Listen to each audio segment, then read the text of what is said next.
everybody, and welcome to Hear Me Out Pitch, or welcome back. I'm Tim. And I'm Willem. And we've got a good episode lined up. Last week, we started writing our own, we took a few possible phrases or ideas. We talked about a couple of them, and then we decided to run with one of them. And we're calling it She Who Laughs. Work in progress. Story in progress. Last week Will and I went over it. We talked about it, and it was a lot of fun. So you might want to go listen to last week's yes episode. Yeah. So we're gonna keep going with that today. I think we did a lot of world building last week, so I would really encourage everyone to listen to last week. And it was a lot of world building, a lot of deciding what we were going to do, and a lot of other ideas that Tim gave. So if there are any other of those ideas that you liked, we'd hope to hear from you guys about that. Even I had one later on, but we'll probably hit that idea later in the future, because I was really woke up literally in a fever dream with an idea. So we'll talk about that one soon. But last time we left Jovi, we kind of made it that she had finally been kicked out. So either this being one big movie or one story. The idea of Jovi's story is currently she's been kicked out of her home, and we're now deciding what to do with her from there. Mm-hmm. Don't know if there will be a part 3. We'll see. We'll see how far we just get talking, if there's any build-up, if we get excited. But again, I think for Jovi's story, I wanted to talk today, or at least bring up with you, what is her end goal? Does she want to bring everything down? Like what? Because I kind of like the idea that she... I don't know. We have all of these stories, right? I'm thinking of Maze Runner immediately. I'm thinking of Hunger Games. And Hunger Games, and the end of the story is the big tyrannical government is torn down and it's rebuilt with our protagonist, our hero, as an icon, an image of this new uprising order, whatever. And I kind of want to avoid that this time. I've been thinking that same thing, because I'm like, oh my gosh, so I gotta ask, why did you pick, I'm not mad if it's a girl, it could be a boy in this story, but why did you think of a girl at first? You said a girl laughing, like a girl who laughs uncontrollably. I'm just curious, if you don't have an inspiration. I really don't know. Okay. It was just the idea that came to my mind. And I think so far with what we've created, I think having it be a young woman fits better than having it be a young man. I like it too. I really do. I don't know. I wouldn't mind seeing a woman laugh as hard as I do. Mm-hmm. Just I don't know. I don't really see it a lot. Yeah. I've been thinking this woman. I've been imagining Jovi as like my sisters, because they do laugh like me. It's a family trait we have. So I've been imagining, she's a young adult and she laughs really loud and obnoxious. So do you want them to just make a safe haven? I'm kind of thinking that, it's post-apocalypse, right? So, the world that they're living in right now has been rebuilt from something already, and I don't really care to rebuild it again. My goal, I think, at the end of this, is to have Jovi be a legend, be known as the girl who laughs. Be known throughout the world as a woman who, in the worst circumstances, continues to laugh, continues to make people laugh. So maybe, and I'm imagining almost like Wit, where at this point, but at the end of either this section or the next section, if we do another one, she ends up wandering the world just to make people laugh and to show people that A wandering storyteller, like a comedian almost. she's becoming a bard. Aww. How a bard, how a bard should be. So now I'm imagining her in this little yellow raincoat on a like the ending scene is her in a little yellow raincoat, and she's got some little instrument, and she's just strumming and humming little Yellow Submarine now. Yeah. And I told Tim that I listened to the Yellow Submarine when cleaning up to be like, does this really fit? And it does. And for anyone who's seen the very obscure Beatles movie, The Yellow Submarine, It's really old. It's really and old. They were definitely on something. It's a pretty safe bet, but I found it insane because there's the blue meanies that are taking over everything and making everything less colorful and just boring. And I was very surprised that wow, Tim really set a random song, but it ended up being a song that would probably be perfect for this type of movie. I think it's really cute. So her accepting her laugh, maybe even controlling it. I've been kind of thinking of her like Ella Enchanted. She finally gets control. Have you ever seen that movie with Anne Hathaway? I don't think so. Ella Enchanted is, she's a woman who, if you tell her to do something, she does it. It's a wish that one of her fairy godmothers gave her. Gave her a blessing that she'd be perfectly obedient.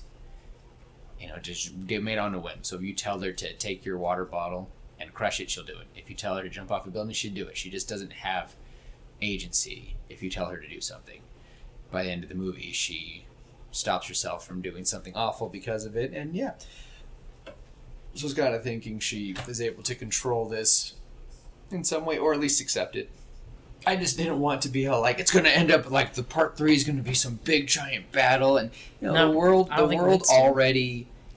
is still recovering from whatever happened to it, and people just want to smile again. And maybe this movie doesn't end with them completely overthrowing everything, but you definitely can feel a change slowly coming.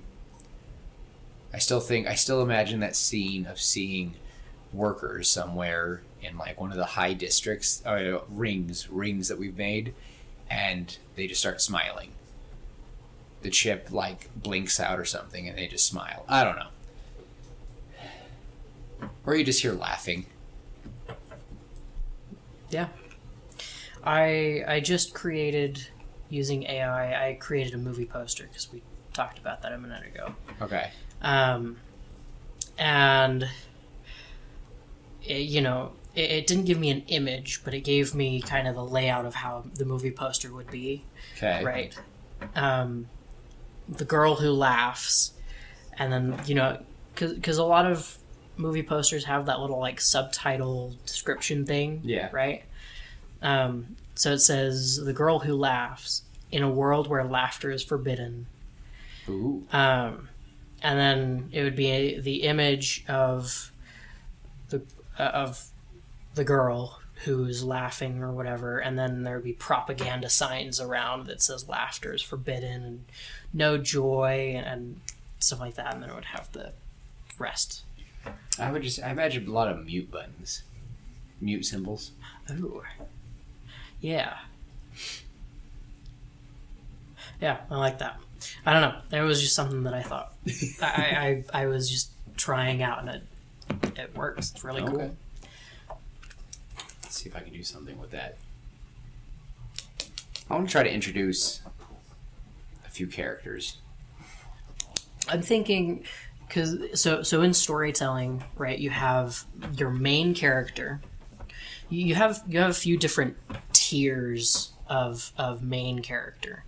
So you have the main character / you have the protagonist and antagonist, and they're on the same level. They're both just as important to the story as each other, though we follow one more than the other. Then we have kind of the main sidekicks, right? That would be, for example, Saruman in Lord of the Rings would be the main, in terms of the whole story as a whole, he would be the main henchman. So he's right below Sauron, and we would have. I would say Merry and Pippin would probably be in this category as well. I'd put Sam and Frodo up at the top with Sauron. They're the main focus. Aragorn and the others. I feel like all of the Fellowship would be in that second tier, and then we have the third tier, which is kind of the somewhat important characters that you find along the way, right? The somewhat important characters that have their role. Say King Theoden. He's very important, but he's not one of the main characters. But we can't imagine the movie or story without Exactly. him in it. It's like, oh. Wormtongue would be another one, I think, on the other side of it, the bad guys. And then, there's a few other tiers, but they're a little bit closer together. You've got everybody else that we introduce by name or some other recognizing figure, whether that be that lead Uruk-hai who shoots Boromir. Oh, we can recognize him because he looks a little different from the others. And he's got a bow, and he's bigger and stronger. And then we've got the unnamed minions and civilians, etc. All the little people that are more background characters that don't really matter, but the world would feel a little more empty without them. That's how, at least, I classify the characters in importance. And so I'm thinking, obviously, Jovi. I want Jovi to be the singular important figure, the number one. And I'm not sure if I want any number twos. I don't think I want any somewhat main characters, if that makes sense. Okay. Because I want Jovi to be the focus. I am thinking there could be some number threes. Okay. I'm gonna take a look at Star Wars, for example. Anakin and Obi-Wan in the first trilogy are easily in the number 1 and 2 spot. With I'd say Padme's up there too. I think we have accidentally made a number. We did make a number 2. This last part, the uncle. I'd say he's more in the number 3 spot. Number 3, okay. So I don't think he wasn't super big, but he was enough of an inspiration. He was like a Boromir. Would you say Boromir is a 3? I would say Boromir is a number 2 until he dies, and then he's a number 3. We refer back to him throughout the rest of the story, but for the most part, because he was one of the Fellowship, and we focused so much on him, I'd say he's a number 2. Okay. Would you want maybe the uncle? At least for that, because we didn't get to really talk about him a lot, but we could make him a number 2. No, I think a good strong number. I like what you mean by it. Mm-hmm. So do you mean like? I'm thinking. Imagine, Aragorn. Right, the story of Aragorn. For most of the story, we've got Aragorn, we've got Arya, we've got I can't remember the cousin's name, but we have those are the Aragorn's number 1, and then we've got Arya and Murtagh and some of the others, and they're the number 2s. And then most everybody else we meet is a number 3. Another good example, Hercules. Hercules is a number 1. Meg and Hades are number 2, I think. Hades might be a number 1 just because he's Hades. And then you've got the parents. You got Hercules' parents. I guess Phil could be a 3. I feel like it's hard. It is hard for some characters. I think Phil would be a 2. Yeah, because he is needed to train. Well, I think maybe like a good blend. I understand what you're saying, because there are some characters that are like absolutely crucial. Yeah, but we shouldn't get too attached.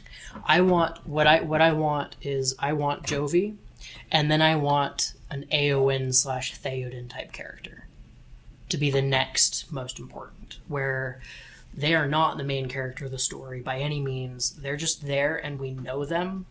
We get to know them a little bit. We understand some of their struggles, some of their needs, their bonds, their ideals, etc. A few of their flaws, but the story is not focused on them, and they can do something cool, right? Éowyn kills the Witch King, right? Because she is no man. We've got Neville Longbottom, who throughout the entire series is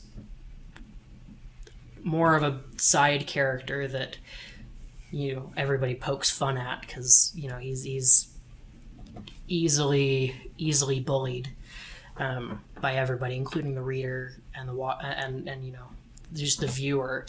But then in episodes or in book 7, he kills Nagini, and he does this big thing that saves the day. Do you know that he technically was one of the young children considered to be... It was between him and Harry. Yeah. Yeah. He was the mirror to Harry. Yeah. And so all the spotlight could have been either. Yeah. Yep. Oh. And they both ended up as heroes. They did? Anyway, I kind of want the next big character to be someone similar, a little more like that, where, the main focus of this story could be Jovi going around and spreading laughter. Maybe the beginning of our story starts of this outside of the city starts with her traveling, finding a group of people that she can be with. They're in an empty warehouse that people have turned into a home.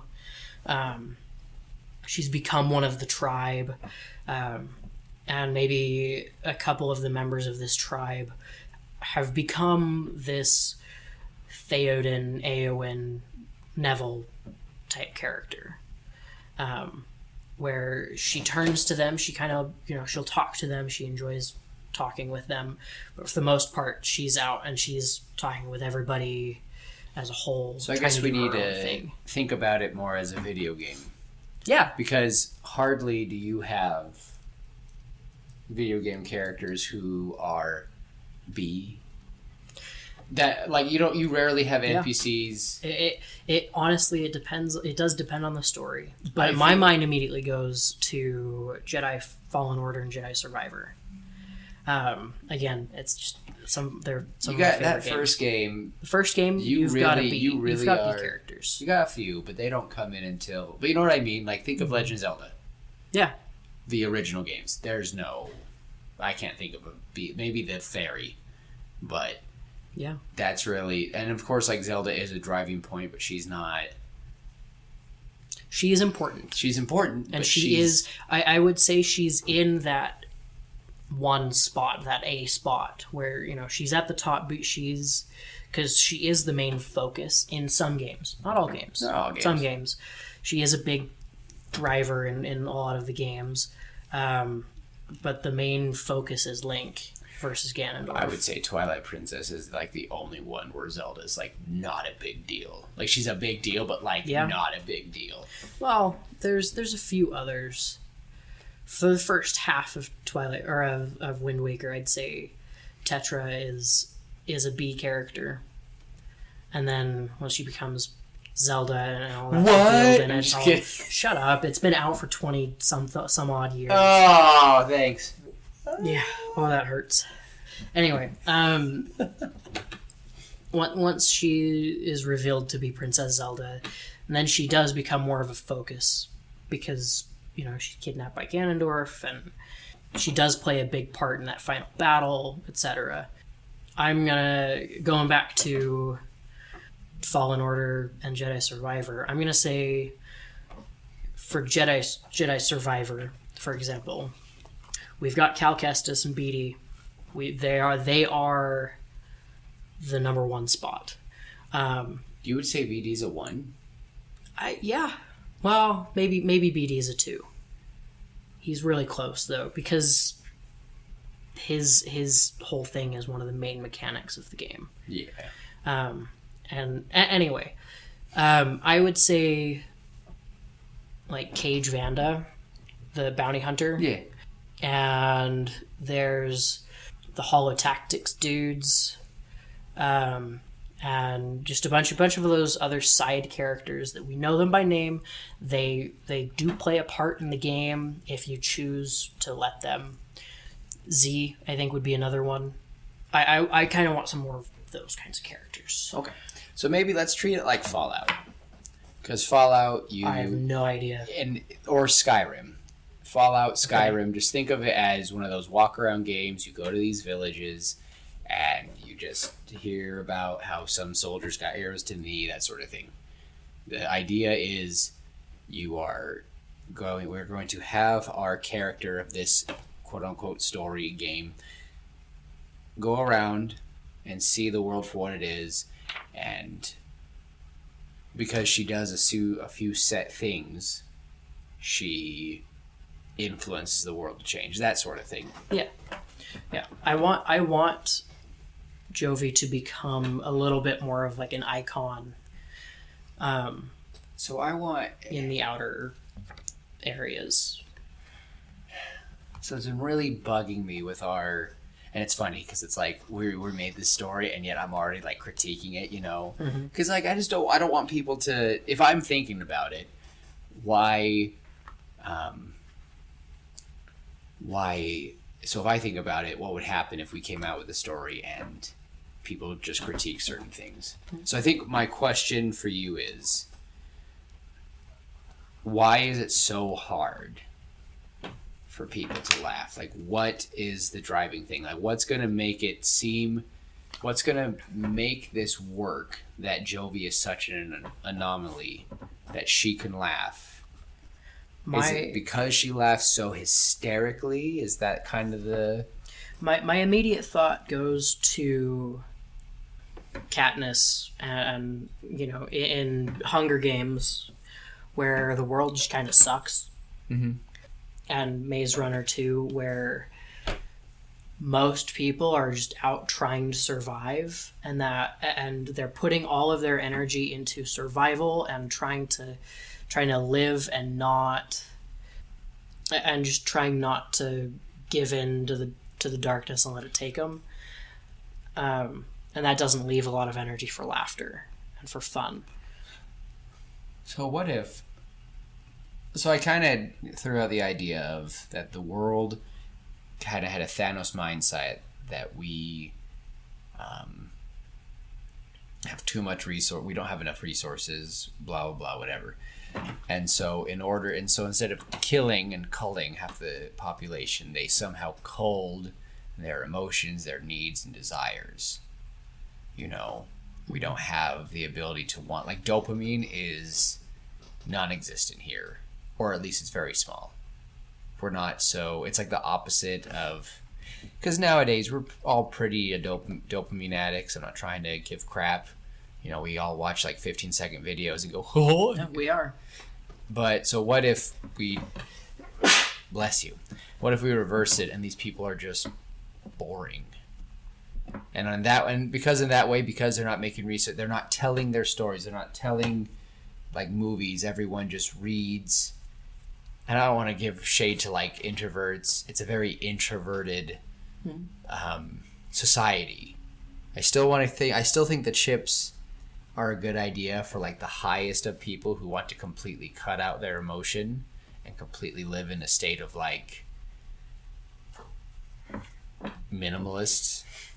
Yeah, I'm thinking, because we've got the main city, we've got Magnificence. Yeah. And I'm thinking outside of the city, it's just mostly wasteland, like we talked about last time. And maybe there's a couple characters, maybe one C-list character who has the chip, and Jovi interacts with them a bit more than some other characters. And then maybe there's a couple other that are D, E, or F list characters that also have chips that we see them, and we can see that they've got it, we just don't interact with them. To show that even in the outskirts, people want, or people sometimes see emotion as weakness. What if we've had... flaw. So how long, gosh darn it. How long has it been since this like calamity? Was it nukes? Was it just war? Or was it like a full on like everyone sat down in America or whatever and said, we need to limit, we're going to close ourselves off from the rest of the world. We're going to, I don't know. I think it has to be some big catastrophe in order to upset it, because my mind goes post-apocalyptic.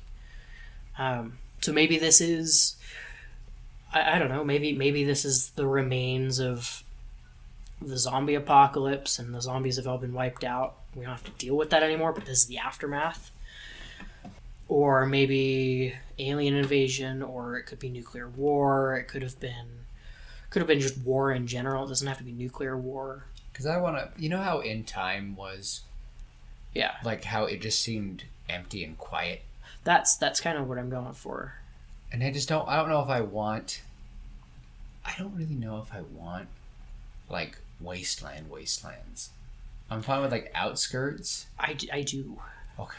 I really, the image that I've got. I'm just sick of them. I know, and I'm just like, I don't think the whole world is wasteland, but I think there is a lot of it just where people don't. Maybe there's like a big crater. Maybe everyone else recovered. What if she got shipped? What if she got shipped to this just place? This like just this big. I'm just imagining this big crater, the epicenter of this explosion. Everyone built away from it, and it could be like a big one. Ooh, how did people do this? This is how people do this. This is how people do this. Maybe it was. Maybe it's more of just the remains of, the aftermath of a big world war where everybody got involved and there was nuclear war, that there were nuclear explosions around that threw the atmosphere into a tizzy, and things are just upset. The balance of the world is upset, and so it's harder for things to grow because maybe it's warmer or colder, maybe I don't know. Okay. More extreme. So what? Okay.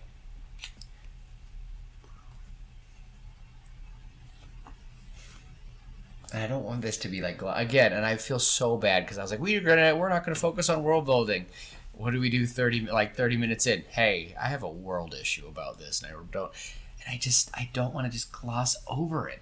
Mm-hmm. Because I don't want this I don't want this story to be, I want this to be a good story. And again, people are like, well, the teddy bear one seemed to come easy. I'm like, well, first off, that was a lot simpler and a lot cuter, and I didn't have to like think of these depressing issues. So here is a pitch for you about it. Hear me out, pitch. Whoa, that should be a podcast name. Whoa. They're working on systems to help counter nuke launches. What if we live in a world where everyone is so focused on a very preventive at nature that we're able to predict one another, and so finally someone has to, if we really want to solve this wars. So this world war broke out. Everyone's like predicting each other with the nukes, so nukes become like almost obsolete until someone like kind of messed up on America's side, or at least someone I imagine being America, because I feel like everyone would want to make a big deal about it, and someone was able to pinpoint government, one of the agencies somewhere, someone of another superpower in this world made something that could pinpoint where the nuke caches were, and they just started lighting them off at the facility. And then they started with America. They interrupted like the UN, or one country said this is what we're working on, and you guys better back off. And I just imagine like just from the sky. I'm thinking of that big giant stupid thing from that one movie the Creator. The Creator. What if someone actually made that? I feel like that would be the thing that would stop all like, oh, but I don't want. Oh my gosh! I'm so sorry. I just don't want. The vision I've got in my head is just the post-apocalyptic, where it's just the whole world. It's the whole world, not just one area. But that's so hard to recover from. It would take like. That's kind of the point, because I want the focus to be on Jovi bringing joy to everybody around. Okay, so let's say like post-apocalyptic world. It's like 500 years later, but something is resemblance. Maybe even just 100 years. 200. People adapt quickly. Is my thing. 200. The reason why I'm saying 2. Okay, think about the difference between Brandon Sanderson's 2 Mistborn series. I feel like 300. Because where were we 300 years ago? We were right before the Revolutionary War. 300 years ago, it was around the founding of America. Yeah. Like we had about 30 years. Well, even just 100 years ago was the Roaring 20s, right before World War. Oh. That's where I'm going. Is we were thriving, and then the war happened, and then I just don't want this to be. Don't want it to be Fallout. No, I don't want it to be Fallout. And I know that because everyone's just kind of on like a Fallout high right now, and so I'm like, and the thing is, I've played many apocalyptic games now. I've played a lot. I've played some good ones, and I've read a bunch of books that were about post-apocalyptic things. But the thing is, Fallout somehow is the first thing I think about now when I hear post-apocalyptic, and I'm like, Fallout, you dirty cheeky man. You come into my brain and take over it's possible. You're right. It's possible. 150. All right. Middle. 150. 150-ish. Enough time for many of the people who made bunkers, who well-adjusted, we've recovered many things, and now there's a good, somewhat population. That's why I want I don't want like mutated people. I don't want the mutated what. Okay, hear me out. This 30 to 50 years after, and the Magnificence was created before, and it stood strong, and it stood strong throughout the whole war. It's just the happy soldiers within Magnificence caused too many problems, and so that's why Magnificence became what it was. And the world around it, although Magnificence survived, most of the world around it struggled. What if it was a cult? Before the war, it was already a growing thing. Yeah, maybe it was already a city. And you're only allowed in under these certain circumstances, and they survived because they stuck to their ideals. Mm-hmm. And most of the rest of the world was destroyed. And so there are scavengers out there who did survive. You know the crazies who have their bunkers already right now in real life. Yes. Yeah. Some of those people, for example, right? They survived because they. Okay, actually, I'm starting to feel a little better. Yeah. Magnificence. Maybe that's what it was called. It's like our goal is pure magnificence, perfection. How do you have perfection? You can't really have perfection, because. Oh, okay. I'm actually starting to feel a little better here. I think before the war, okay, now I'm actually starting to see like a beginning to the movie, and it could even be President Sisyphus was the cult leader, like one of the like the original, and he's still alive. He's just running on. Maybe he's been technologically enhanced so that he can survive. Yeah. So he's been alive for 100-something years. Yeah. And his brain is functioning just fine. It's just his body's failing, and so now he's Darth Vader. He's more machine than man, kind of thing. And we did talk about that. I think that's starting to. I'm just, the sentence I have in my mind is "Welcome to magnificence." That sentence is sticking in my head. Welcome to magnificence, and that means like you've taken all the steps to it. You've agreed to come. So that'd be really cool that magnificence was, there was this cult that it was a very growing thing. It was about a people who were taking it literally to let go of they were taking every spiritual teaching to like a T of letting go of all attachments, and they were just becoming these detached individuals of emotion. They're like, emotion is what causes us the most pain.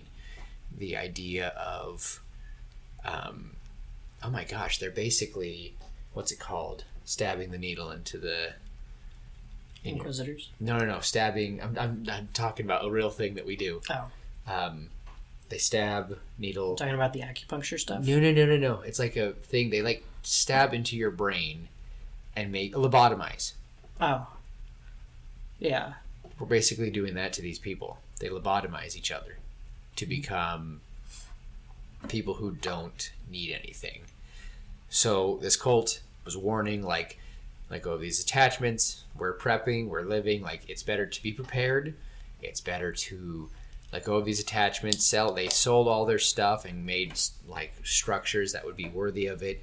They kind of were. It was kind of like Waco, Texas, that thing, except they were doing it more, it had a more happier ending than Waco, Texas.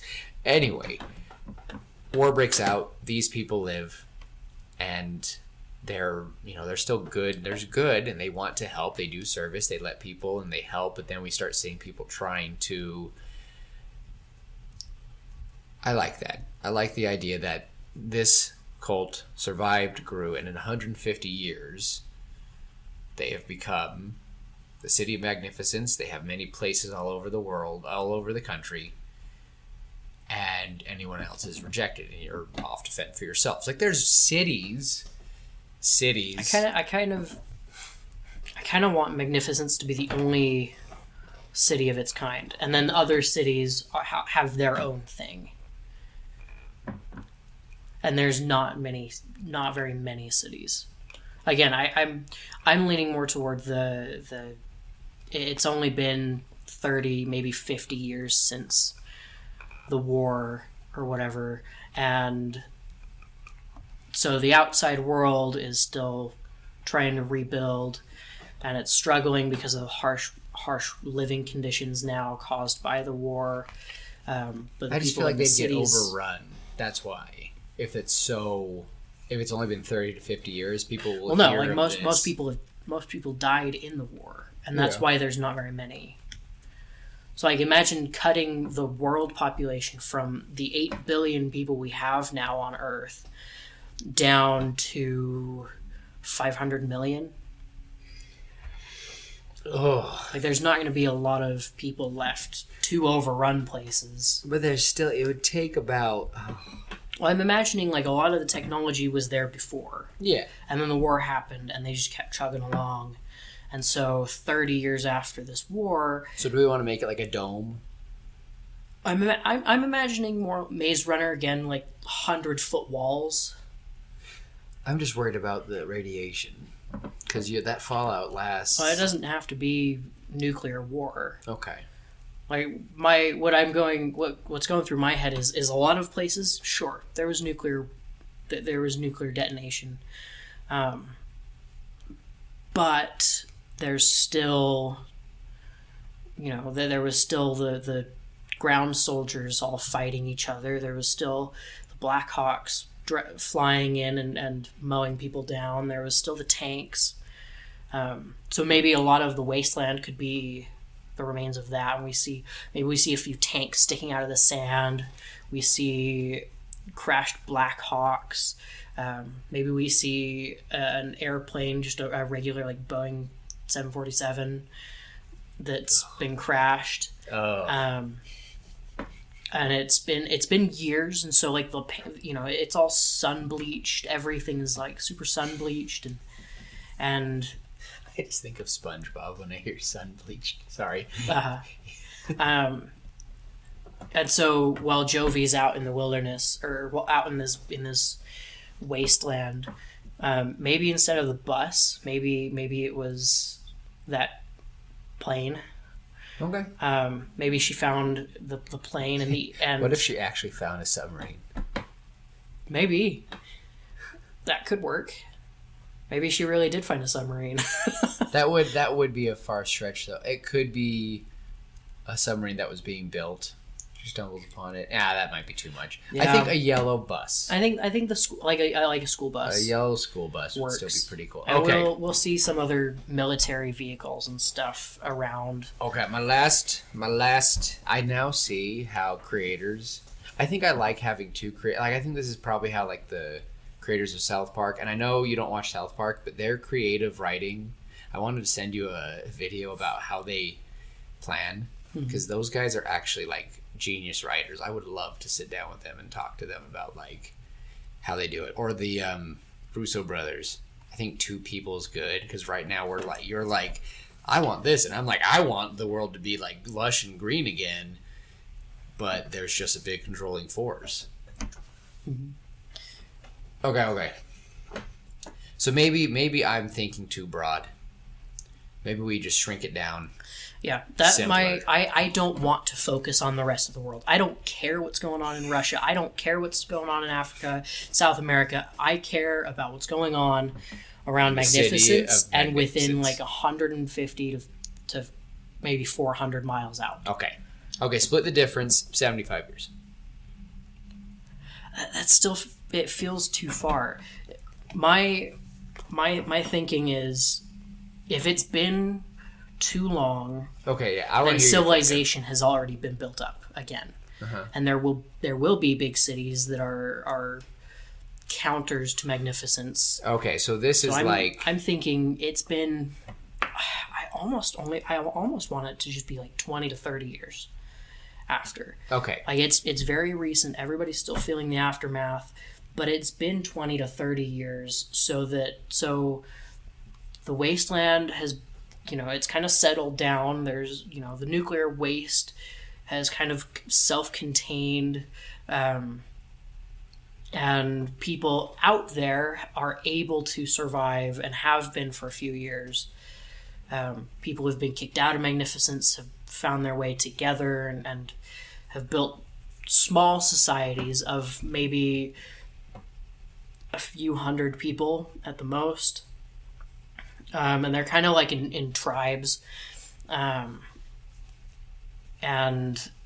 they just survive together, and they've got different means to eat. Some of them maybe there's a couple like that. There's a river that runs through one area, could be the Mississippi River, runs through one area, and so a lot of people take that or build up around it, and so they are able to fish, and that's how they feed each other, and they're able to farm things all along the river's banks, and it's been a little bit established, because again, it's been 15 to 30 years. I'll say 25 years just to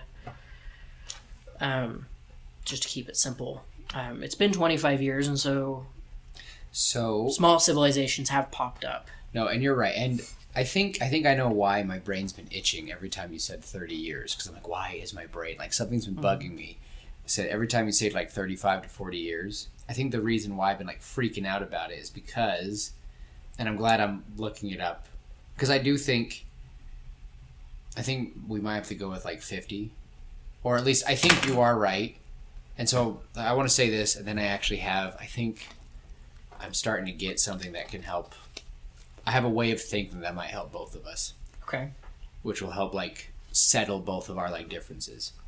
So a half-life. So some nuclear bombs, especially these modern ones, could take about 30 years for the radiation to be completely gone.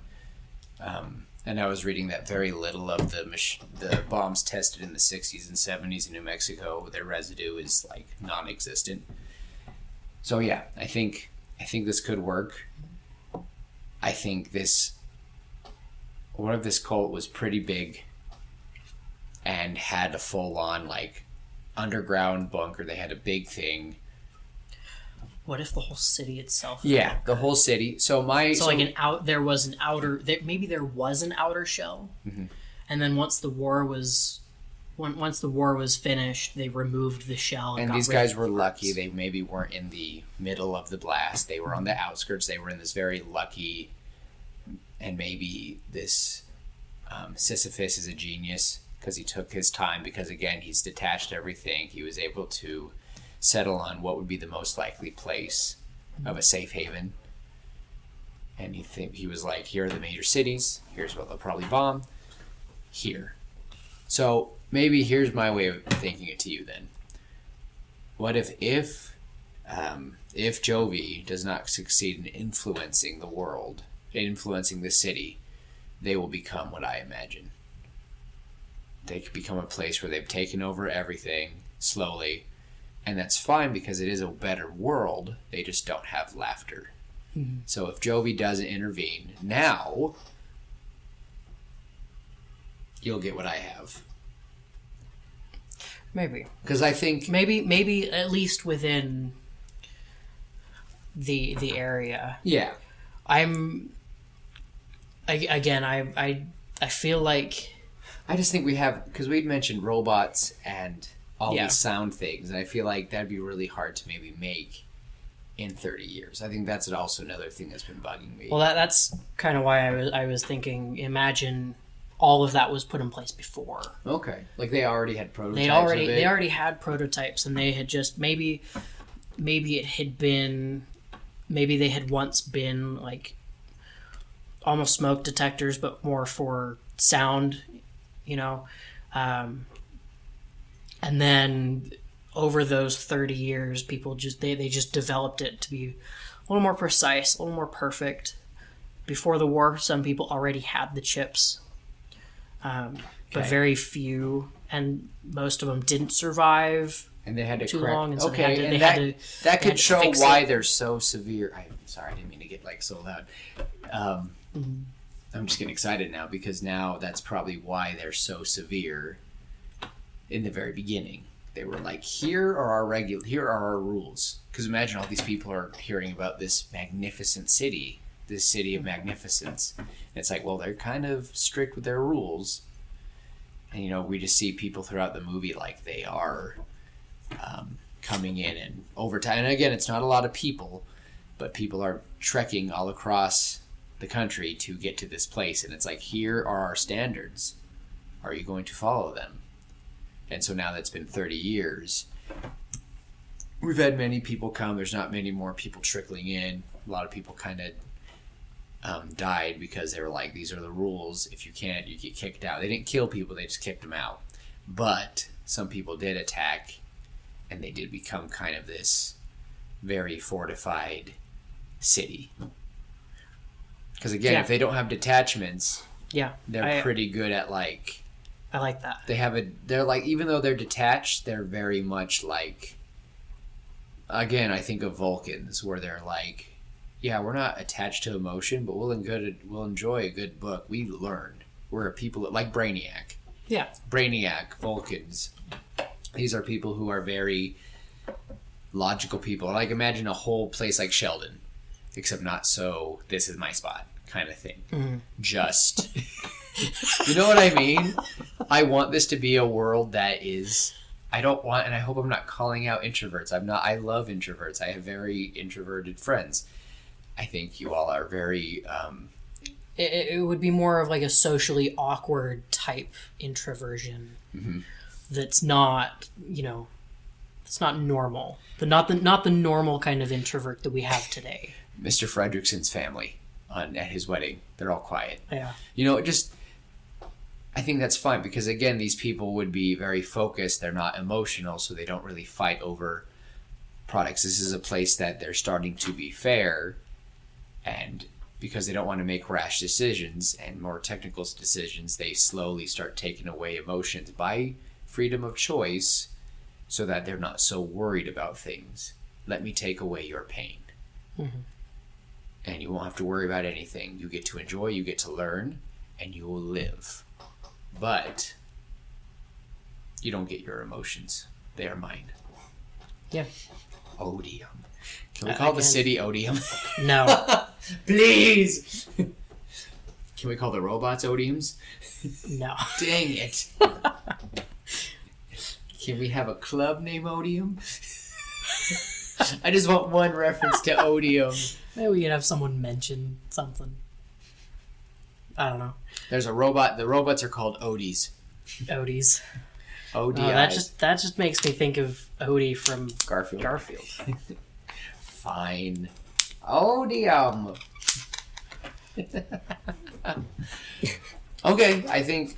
Oh, man, I am so sorry, guys. I just had to, I wanted us to get on the same page, and I think I just wasn't... This is world building. This is storytelling.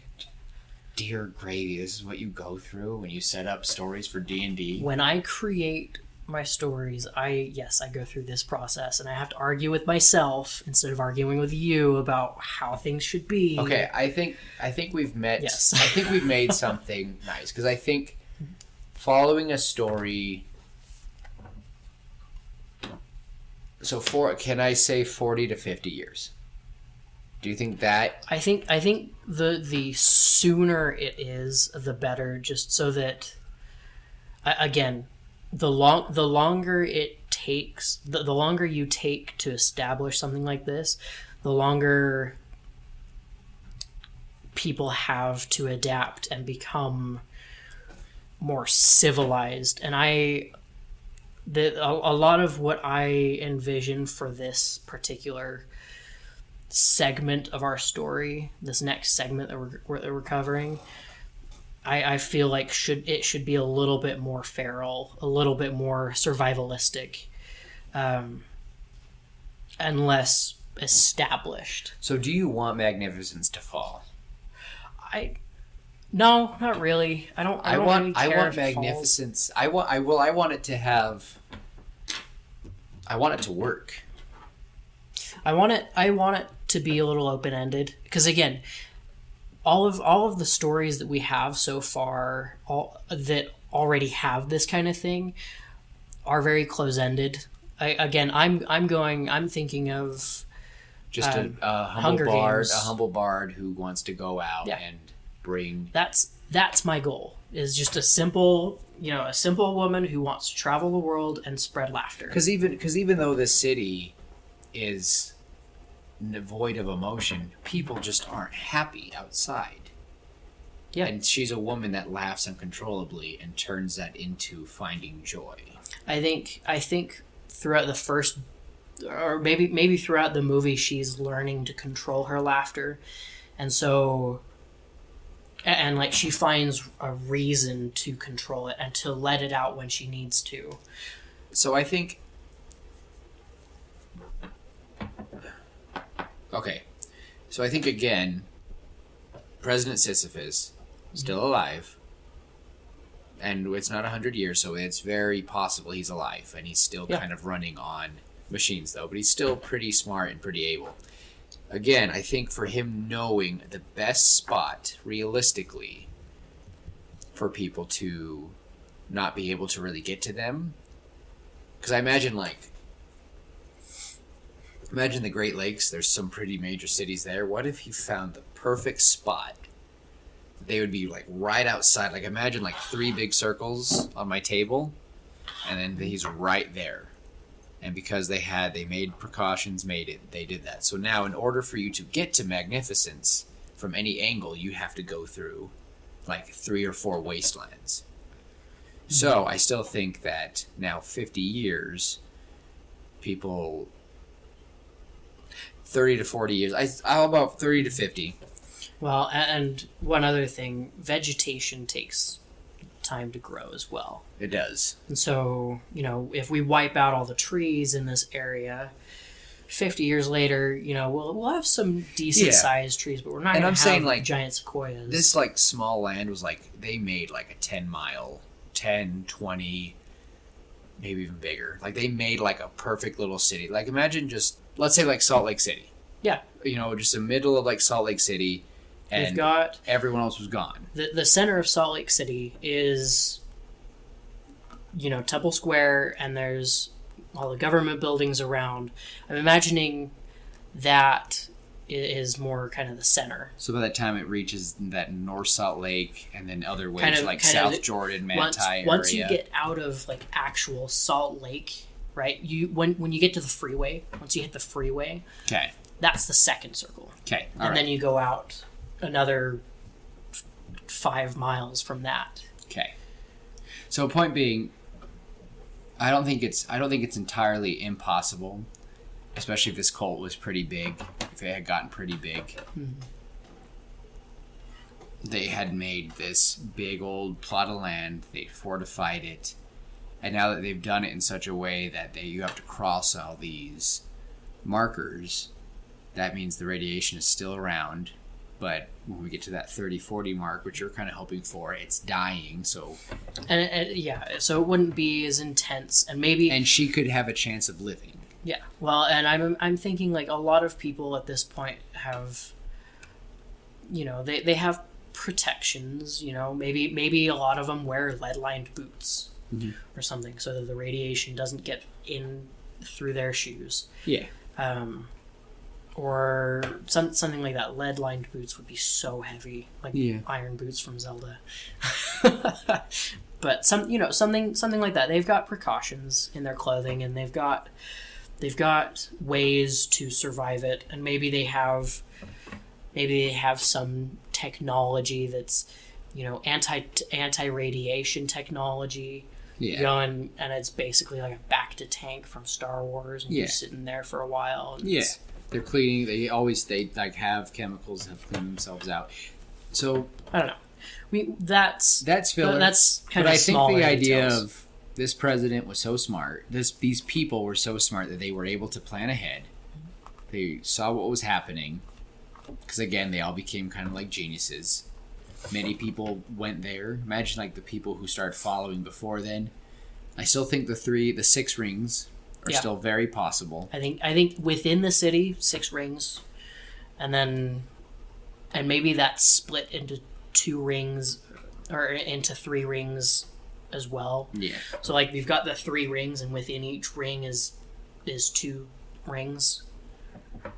Mm. Kind of just to break it up a little bit more. Yeah. I don't know. I think the point being, I like the idea that first 3 kind of people coming in, if anyone does come in. Imagine people who were brave to trek and then they were allowed to come in. That'd still be pretty nuts. Do you really accept it? Here are our rules. And they see it no and bottom of the list, no laughing. Or do we make it that people already have those chips? They get those chips no matter what.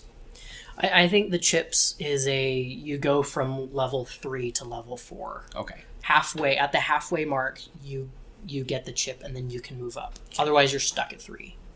Okay. And I still think that would work, and that would be cool because since it's been that long, so that means she was born during the mid of I'm imagining she was born. So she's a while after second generation of the city being brought up. Because if it's been 30 years, there was those first babies that were kind of born, and then the second generation. So her parents barely remember the bombs dropping. Her parents were kids when the bombs dropped, and then maybe more. Again, I'm gonna keep going back to the 30 years. It's been 30 years. That's what I'm saying, because they were kids. I'm imagining she's our age, between me and you. in age, so like 25, 26. Well, we were kind of talking about. Oh yeah. And then so that would make her parents old enough. They would have been teenagers or young adults by that point. So she's still one of like she's still what you would call like the first generation of kids. So there we see little kids, we see teenagers, but she's like a few of the first, like a class of 10, class of 20 kids, something like that. So establish that, I think if we establish this city was pretty big, it's a magnificent city. The rest of the world kind of made fun of it. It was successful, like Waco, Texas. They were doing their own thing. They weren't causing problems, but they were like warning the rest of the country, like, you need to stop being so attached. This is gonna cause the rest of the world to go into havoc, and we're not gonna be a part of this. And the country was like, fine, whatever. We learned our lesson with Waco. We'll leave you alone, whatever. And bombs dropped. They were fine. They lived, and they were like, awesome. Mm-hmm. And they're like, well, what do we do now? And then they're like, well, check this out. And then they have all these opportunities. So, okay. Well, and one thing we can note is we don't have to totally flush out the entire backstory. And I was just about to say, like, all right, Tim, we have satisfied most of my itches. That's enough slices, Tim. That's enough cheese. That's enough cheese. Say when, Willem. I don't know, man. I like my filler. I like my filler in my world. You're right. I don't want everyone to be like. I just want to be able to. We will have things in this story that do tell the story. Yeah. Somewhat. It just won't. It won't be the entire movie. We're learning the history of. But if we can condense this. Basically an hour and a half we've probably dedicated, maybe even 2 hours to this world building that we've done, and condense it to a good 20-minute or 10-minute intro, it would be strong intro. Not even an intro. All we need is we have a couple conversations here and there. Yeah. People alluding to things, right? We've got maybe Jovi is talking to one of the other side characters, and they mention the war, and she's like, "Yeah, my parents were about my age when it happened," kind of thing, and then we can gather from that, and with how old her parents look, that she was born not too long after. We can maybe get another conversation where someone's bad mouthing Magnificence, and Jovi is kind of being unbiased and is like, this is the. I mean, yeah, it's not perfect, but they look at her when she says that. It's not perfect, but it's fine. I loved it there. They look at her. Okay, touche. It was all right. It was okay. It was okay, though. It really was. George starts laughing. Yeah. What if she... I think we talked about... I think we decided... I might have to go back and check, but just in case, and I'll do an editor's note. We were saying that she was going to move from 3 to 4 and be with her parents, right? Something like that. Because I think it was a big meeting. President Sisyphus was there. It's like a big thing of like, you're going to get your chip, and then no. She's not.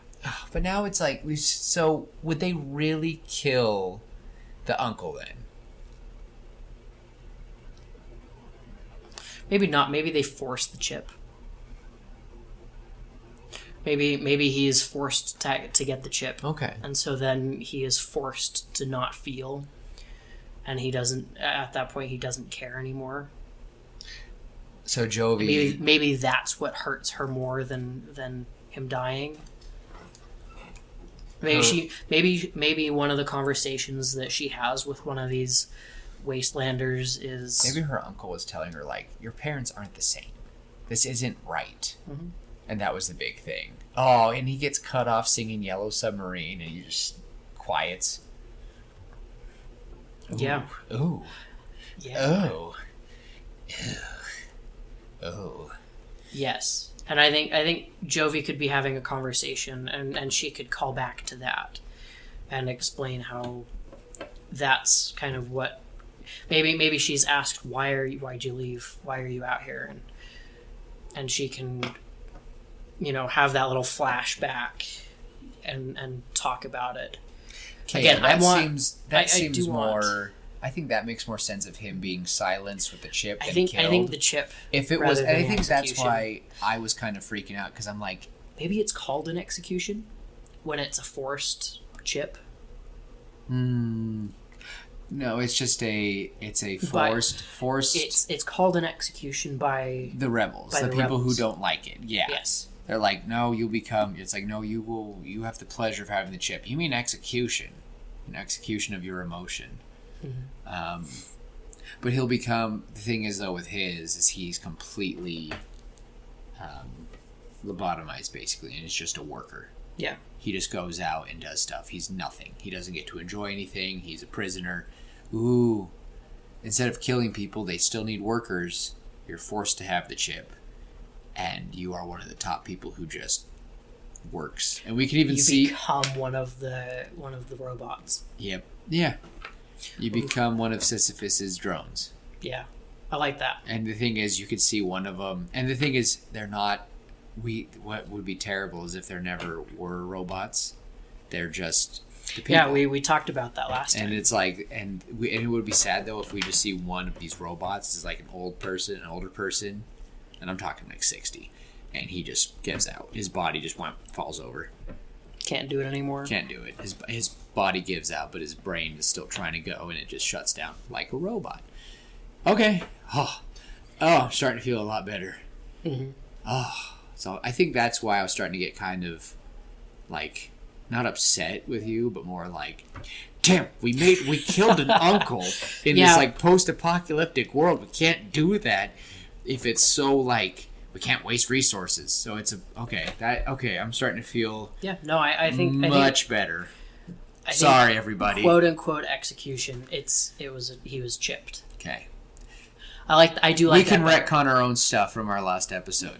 You know why? It's our own podcast. Well, and this is our story. It is our story. We are creating this story. This isn't us. I mean, granted, this is the purpose of our podcast to fix things, right? But my point of this was for stories. Yeah. And I do want to tell my own stories, and it was to, in the end, have pitches of any kind, whether it be a pitch to fix a story, a pitch of a sequel, or a pitch of our own. I fully intended to tell my own story someday. And here we are. Yeah. We were going to have our first original story be our episode 50, but this is now 2 original stories. I didn't want to wait. I didn't want to wait either. And also, it just, I'm glad we tested it first with this, because we would have had to hours. And I know you guys are here now and you guys are listening. You guys might be bored and you might not like it. And if you'd let us know, we'd stop. You guys are you're hearing the creation process of a story. And maybe someday this will turn into a reading. I am starting to like this story a lot. I honestly will admit, at the end of last week's episode, I was meh with this story. Now I'm starting to feel a lot better. I feel like this is probably why some stories just get pushed through so fast. They just want to get it out. It's like, no, you need to ask hard questions. And I feel like this feeling of everyone's very familiar with war. People don't want contention. It's not a contentious place. They don't really fight. So, because I feel like your mindset, Tim, is exactly what they want. They're like, we need to grow, because in another 30, 50 years from their point, from where this movie begins, they're going to have civilizations. And what if they come for us? So we need to grow. We need to be. We can't have a weak link. There's no weak links. There's no emotion.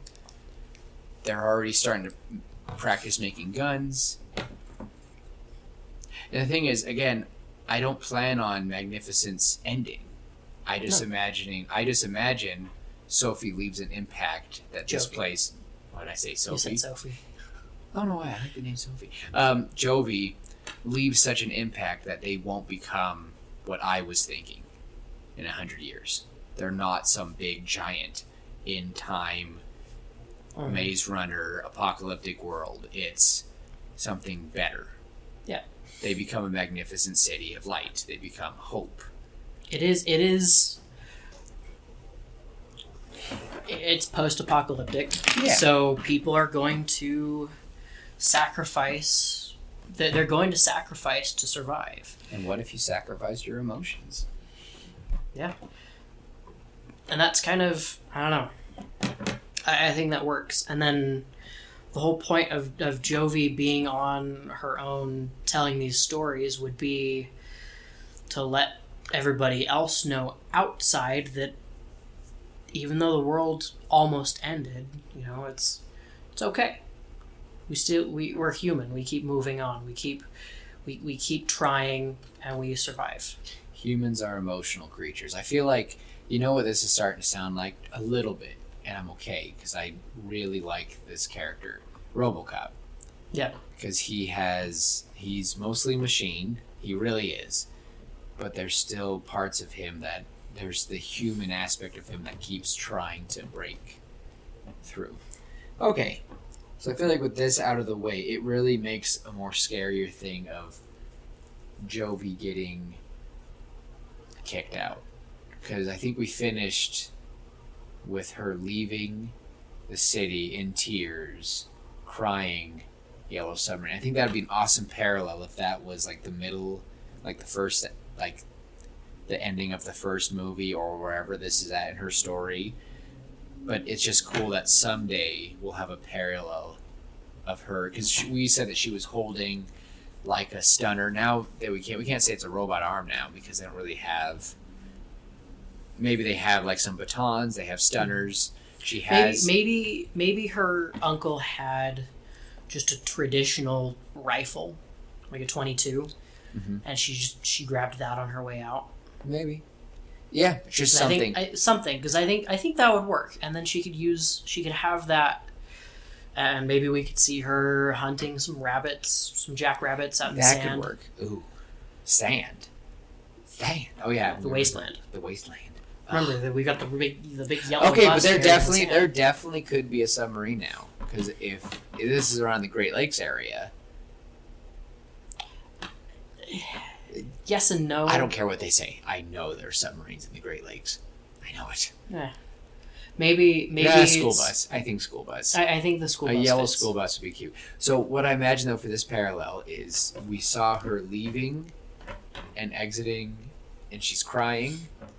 But at the end of her story, we see her leaving.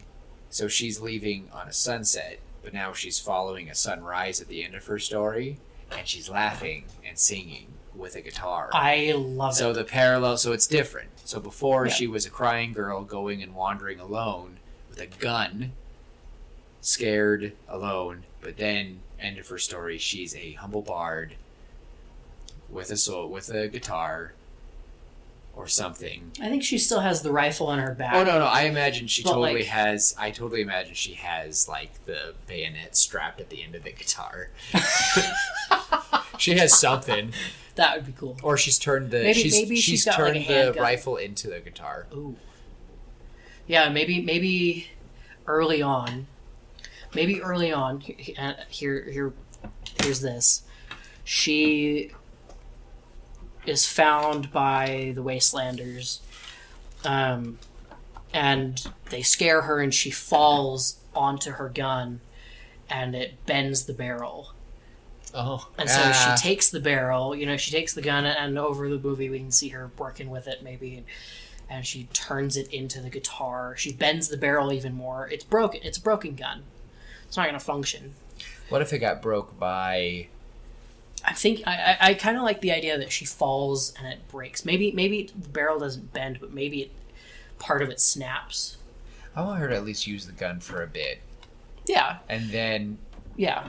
falls at some point. Either she falls. Doesn't have to be the beginning. Yeah. But I do like the idea that she takes this gun that she used to protect herself while she was on her own, and since she found people, and they've been helping her, and she's helping them. She has been fashioning it into a guitar or a ukulele or something, some strings instrument. Okay.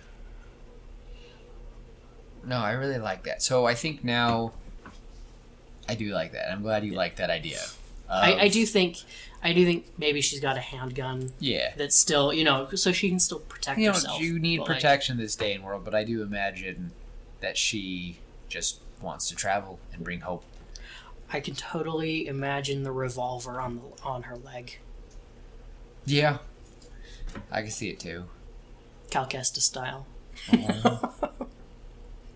Nerd. I'm just kidding. Yes. Yes. You're right. You are right. All right. Okay. Yeah, I don't know what the actual movie would be too much aside from her telling her story to a bunch of different people. And so what's the main so what is her fall? What's the point of the movie or her story that is the fall? Because if we want to split it into 3 parts, the first part we kind of talked about, it would end with her leaving Magnificence. Mm-hmm. Second part would be her finding comfort in others. Yeah, I think coming to rely on others and helping them. Maybe they help her get in control of her laugh. And since she's not forced to hide her laugh, she's able to learn to control it instead of hide it. That's why I think it's good for her to be born in this city, because she does not know how to laugh. Yeah. They were so quick to shut everything down, because many of the people in here were already very well indoctrinated. They don't laugh. They don't show emotion. Does not laugh. Next generation, these kids don't even smile. I just imagine it shows up. I imagine a bunch of kindergartners and they're just perfectly quiet, just eyebrows furrowed, just listening to the teacher. Mm-hmm. I don't even need to have the eyebrows furrowed, but they just, what happened next? It's they'll tell you the story. I imagine the teacher's reading the hen story, and it's the red hen asked the dog, "Who will help me make the bread?" And the black dog says, "Not I." The orange cat, "Not I." And then the white goose, "Not I." And then you know that story. And then at the but all the kids are like, I don't know, just any kind of story. I think that's funny. So she really just has no emotion in the first movie. But she does cry. I just imagine I think she cries and she laughs. I think those are the two that she shows. And then throughout the second movie, maybe the beginning of the second movie, she starts out that same thing. She will only cry or laugh. And then at the end, she's showing a whole range of emotions, from laughing and smiling and talking loud with others, maybe not friends per se, but people she's starting to grow close to. And she also shows, a softer side where she is empathetic towards others. And she gets sad, and is able to express that in a way that's not crying. I kind of like the idea where she just, throughout the movie, she's expanding her emotions, her emotional range. All right. That could be the focus of this one, of the second. I imagine you mentioned a scene with a bus, and I do want to hear her humming. I want her to be singing that song at the very beginning, crying right where we left her off, crying. At least this part of the story. Again, whether this is movies, episodes, I don't care. But the point is, I imagine her walking, crying. Yellow Submarine is being hummed, sung tearfully, and then she looks up and she is sick, tired, she is getting done, and looks up and we see a submarine, full-on submarine. And as she get closer to it, hot, we can even have funky guitar. There's just the... I'm just kidding. That's just what I imagine this guy, like a Western. And then when she gets close to the said submarine, it's a school bus. It's an abandoned, old, bleached school bus, but it's still pretty yellow. Maybe we can read the letters school on the back. But it's still somehow yellow. And maybe it's because it's I think underneath it's like the a building. sun-bleached yellow. Yeah, maybe not like half of it. Super yellow. Yeah. But like a sun-bleached. Yeah, but just enough that you're like, yellow. It's still yellow. And you mentioned she like takes refuge in it. And I just imagine we are going to get introduced to these number 3 characters right off the bat because she like passes out on one of the seats. We see the poof, and sadly we maybe see a few bodies in there, of people that were in the bus because they were trying to evacuate. She like pushes some bodies over. She doesn't even care. Like I imagine like she tries to open the door. Yeah, and this is probably going to be one of the grim, like this is going to be one of the only grim parts I imagine. This movie's going to slowly be very hopeful and happy. It's going to have sad parts, but I don't want it to be too like grim.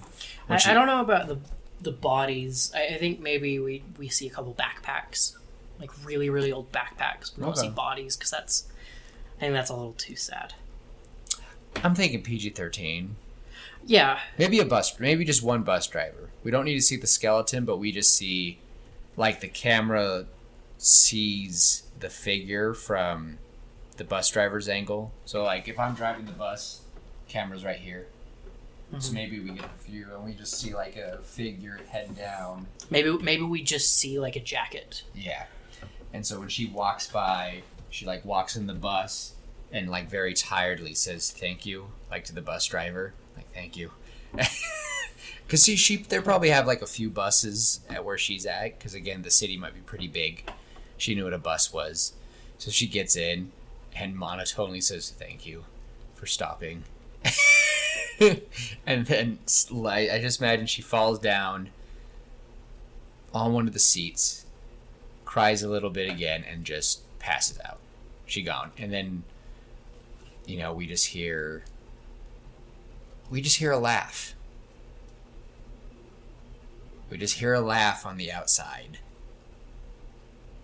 I feel like the first introduction should be a laugh.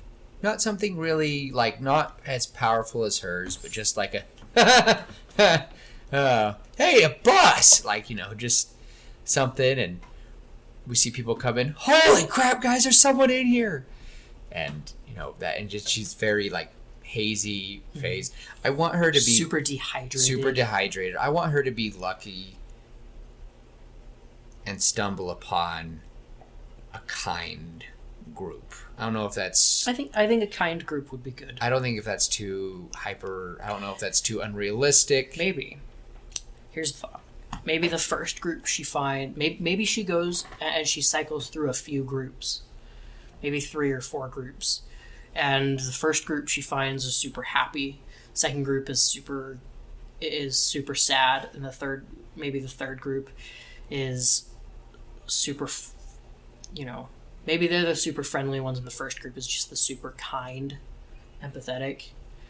And so she learns. What if of those emotions? This might be through awful. Them. What if? Don't want to go like too awful. I'm not saying like it's a group that wants to like take advantage of her and do something awful. But this is a post-apocalyptic thing. We're gonna see. I want to see. Maybe she will see the negative right off the bat, and she'll see. Maybe the bus comes later. I just have that image in my head. So you want seeing maybe the bus and using it as shelter. And they are people that would learn, so maybe she's learned to cover it. And so you said 3 people. So what are the? I don't know. That was just a thought. So what would you want? Because if you replace it, they don't. Because these people, her home, Magnificence. There's no fighting in Magnificence. There's no yelling really. It shut down pretty fast. Mm-hmm. The uncle was like an outlier. He was one who didn't agree with what was going on. So I'm not saying that she's never not seen people fight or argue, but that was quickly shut down. Okay, I don't want to focus on magnificence. I want to focus on outside because we've been inside for so long. Mm-hmm. We got to be on the outside. I'm not entirely sure what it could all be. I just know that my end goal for this is that she ends up being just a storyteller. So how would her story affect... I do want there to be change in Magnificence. I do want She Who Laughs to be something that many people hear about. Or maybe she never does visit Magnificence again. And at the end of the story, we see people have, Finding Nemo kind of storytelling that leads to Magnificence. And that sparks a change.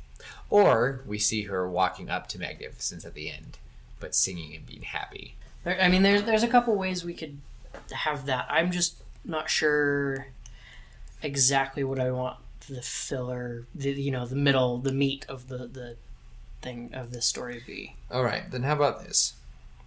And if you want this to be, so are you saying that you're kind of satisfied with this rough draft? Yeah. Okay, then I want to do one more thing. Okay. I want to add what would be the second kind of pitfall for her. What would be another thing for her to come back from? Because we had the beginning. Because I could speak in, Fallen Order terms. Cal Kestis loses his friends and is called out as a Jedi at the very beginning. And then at the second part, the second kind of fall is when he is... Oh, crap. When he's kind of alone at the very bottom of the chamber with a broken lightsaber. Mm-hmm. So what is his... And then he literally climbs up, which was awesome. Yes. Storytelling. So what would be her second? Do you think her laugh causes her... Maybe one of this fun-loving group is what causes her to be caught by a not-so-nice group and they are killed by her, or someone is killed by her because of her laugh. They're trying to sneak away, but she's so scared. Maybe another tribe comes in to take their resources. Okay. And she laughs because she's nervous, she's anxious, and that ends up getting her caught with a few other people, and they're killed. But this group that came in looking for stuff find her, and they're like, "She's laughing. That's weird." So it could be. They could be that they know that she's from Magnificence. Yeah, or maybe they leave. They just leave her alone because they're like, she's weird. We don't need to worry about her. Kind of thing. Yeah, they think she's just crazy. Mm-hmm. Yeah, I don't know. Something like that kind of sounds. Okay. Or maybe it's a big storm.